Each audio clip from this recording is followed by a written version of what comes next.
Assalamualaikum warahmatullahi wabarakatuh. Selamat pagi. Berjumpa kembali dengan Ustazah Hidarni di hari Sabtu 13 Februari 2021. Pembelajaran kita pada pagi hari ini adalah materi terpadu PKN. Kali ini kita akan membahas masih tentang hak-hak anak di rumah, ya. Nah, pada pembelajaran kali ini kita akan membahas tentang 3 hak yang seharusnya didapatkan anak di rumah, yaitu hak untuk bermain. Yang kedua, hak untuk mendapatkan kesehatan. Dan yang ketiga adalah hak untuk mendapatkan pendidikan. Nah, selanjutnya kita akan membahas tentang hak untuk bermain. Ya, hak untuk bermain. Dengarkan ceritanya Ibu sedikit aja, ya. Perhatikan gambarnya. Fadli dan Fadlan senang bermain bersama. Mereka suka bermain Lego dan mobil-mobilan. Fadli dan Fadlan sering bertukar mainan ketika merasa bosan. Terkadang Fadli dan Fadlan bermain di luar rumah bersama dengan teman-temannya. Fadli dan Fadlan suka bermain bola di lapangan. Ayah dan ibu Fadli dan Fadlan tidak melarangnya untuk bermain, tetapi mengingatkan agar Fadli dan Fadlan hati-hati saat bermain. Setelah bermain, Fadli dan Fadlan merapikan setiap mainan yang mereka mainkan dengan dibantu oleh ibu. Karena bermain merupakan hak anak dan merapikan kembali mainannya merupakan kewajiban anak. Ya, perlu ibu jelaskan sedikit ya. Pada saat anak-anakku selesai bermain, usahakan setiap mainan yang dipakai tadi bermain itu dikembalikan di tempatnya masing-masing dan disusun sesuai dengan tempat yang ditentukan, ya. Jangan meminta ibu untuk menyusunnya. Mengapa? Karena kewajiban anak-anakku setelah bermain adalah menyimpan kembali mainan yang sudah dipakai, ya, menyimpan kembali mainan yang sudah dipakai. Adapun batasan-batasan saat bermain itu ada, ya, ada loh ya. Misalnya, anak-anakku tidak boleh bermain di tempat yang berbahaya, ya, misalnya di jalan raya atau di tempat-tempat yang biasanya dilarang oleh orang tua untuk bermain. Kemudian, bermain merupakan hak setiap anak dan orang tua harus memberikan hak itu kepada anak-anaknya, ya. Paham? Oke. Setelah itu, setelah mendengarkan penjelasan tadi, maka penugasan untuk hak bermain pada anak adalah di manakah tempat bermain yang aman? Berilah pendapatmu tentang gambar berikut dengan beri tanda centang atau checklist yang sesuai. Di sini ada kolom gambar, di sini ada kolom pendapatnya anak-anakku, di sini kata aman dan di sini kata tidak aman. Ya, di sini ada kata aman dan di sini kata tidak aman, ya.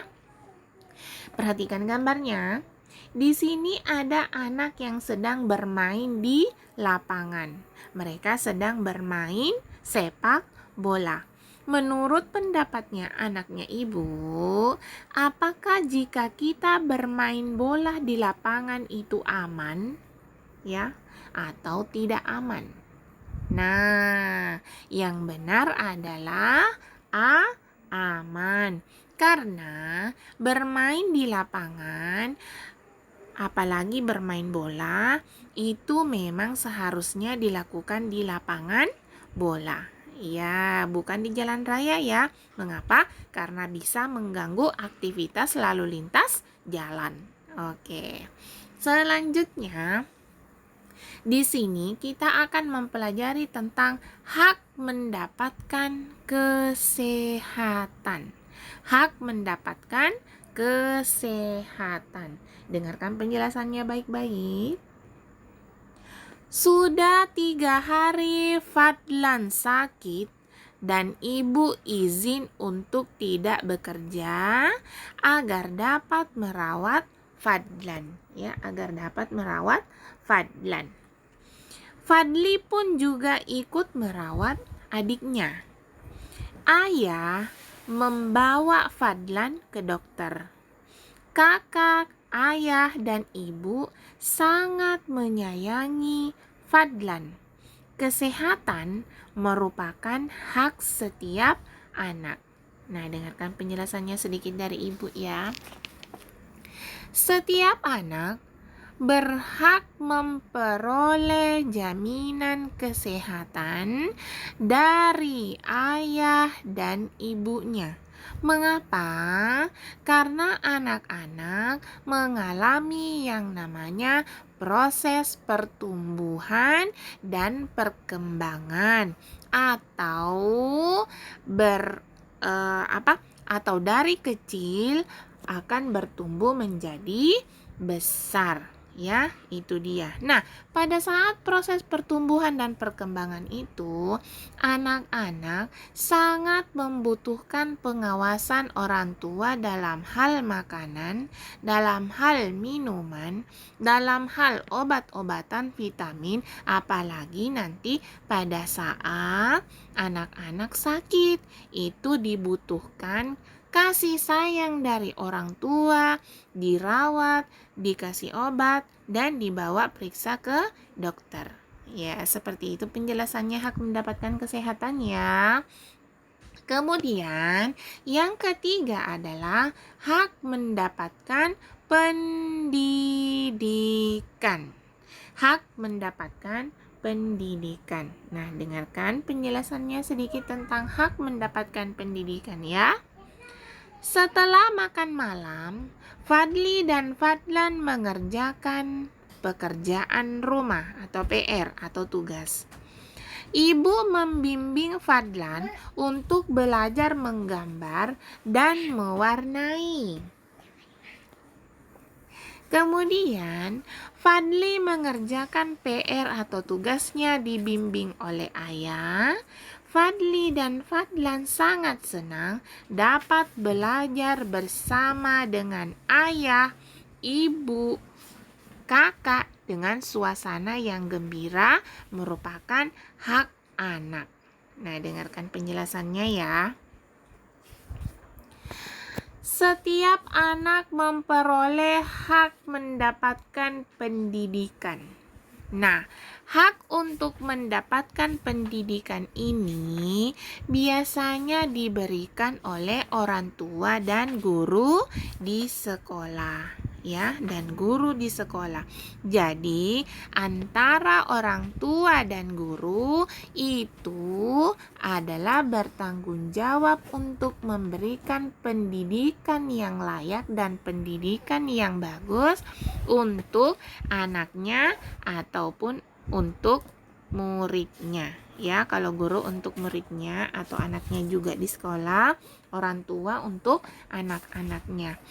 Kewajiban orang tua, ya, dengarkan baik-baik. Pada saat anaknya belajar di rumah, itu seharusnya didampingi dengan penuh kasih sayang. Misalnya, jika anaknya tidak mampu mengerjakan tugasnya dan bingung, walaupun sudah ada penjelasan dari guru di sekolah, maka orang tua harus memberikan penjelasan yang lebih mudah dipahami oleh anak-anaknya. Disinilah fungsinya orang tua mendampingi anaknya saat belajar. Ya? Ya, paham kan? Oke, paham. Selanjutnya, kita masuk pada tahap penugasan. Perhatikan penugasannya. Penugasannya ada 2 ya. Di sini, apa yang kamu rasakan ketika belajar di rumah? Ya, sekarang cobalah kalian lengkapi tabel berikut dengan benar dan belilah tanda centang atau checklist yang sesuai. Ya, di sini ada kolom nomor, di sini ada kondisi ketika belajar di rumah, di sini ada kolom yang anak-anakku alami. Ya, di sini ada kolom ya dan di sini ada kolom tidak. Nah, pada kolom ini nanti diberi tanda checklist jika sesuai dengan apa yang anak-anakku alami di rumahnya masing-masing. Nah, atau soal yang pertama. Apakah saat belajar orang tua mendampingi ketika belajar? Nah, jika ya maka centang di kolom ya, dan jika tidak maka centang di kolom tidak. Oke. Kemudian yang kedua, apakah anak-anakku bisa merasakan suasana belajar yang menyenangkan?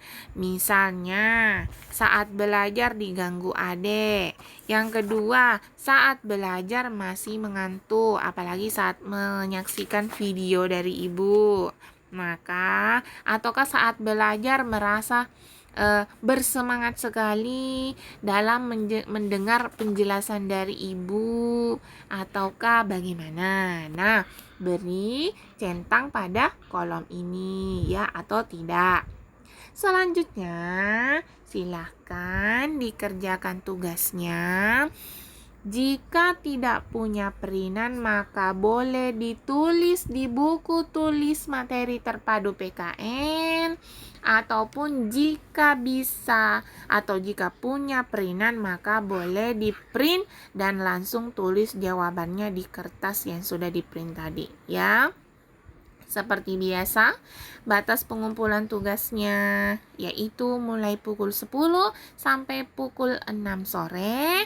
Silahkan mengumpul tugasnya tepat waktu. Biasakan hidup disiplin, ya, biasakan hidup disiplin. Sehat selalu, jaga kesehatan selalu, dan selalu semangat saat belajar, ya.